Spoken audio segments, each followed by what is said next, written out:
पाकिस्तानमधून खबर येते आहे की 5,000हून जास्त सैनिकांनी राजीनामा दिला, 200हून जास्त अधिकाऱ्यांनी राजीनामा दिला आणि पाकिस्तानचे जे 11 कोर कमांडर आहेत, जे भारताच्या विरोधात भारत-पाकिस्तान सीमेवरती कोर कमांडर आहेत, त्यांनी म्हटलेलं आहे, त्यांच्या पत्रात ही बातमी आलेली आहे आणि त्यांनी म्हटलेलं आहे की सध्या सैन्याची अवस्था ही गंभीर आहे आणि यांचे हे राजीनामे थांबवायला पाहिजे.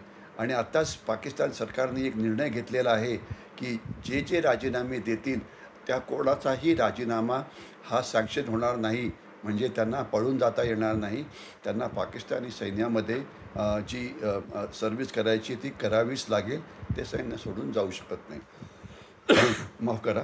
याच्याशिवाय दुसरी बातमी अशी येते आहे की याचं मुख्य कारण काय? याचं मुख्य कारण असं आहे की सध्या पाकिस्तानी सैन्याचं जे मोराल किंवा ज्याला मनोबल म्हणतात ते अतिशय खराब आहे. कारण मागच्या वर्षी त्यांचे 1,000हून जास्त सैनिक मारले गेले. खास तर बलुचिस्तानमधल्या हल्ल्यामध्ये बलुची रिबेल्सनी मारले. जे वझिरिस्तानमध्ये जे तेहरीक-ए-तालिबान पाकिस्तान आहे ते मारतात. तर याच्यामुळे हे सैनिक घाबरलेले आहेत आणि त्यांना आता भारताबरोबर युद्धात भाग घ्यायची इच्छा नाही. हे मुख्य कारण आहे त्यांनी राजीनामा द्यायचं. तर त्याच्याऐवजी आता पाकिस्तान विचार असा करत आहे की जे रिटायर्ड एक्स सर्व्हिसमॅन आहे त्यांना सांगायचं की पाकिस्तान सैन्यात सामील व्हा. आता हे जे 40 लाखाच्या आसपास आहेत त्याच्यातले काही जण खूप म्हातारे झालेले आहेत, काही जण देशाच्या बाहेर गेलेले आहेत, काही इतरत्र उद्योगधंदा करतायत.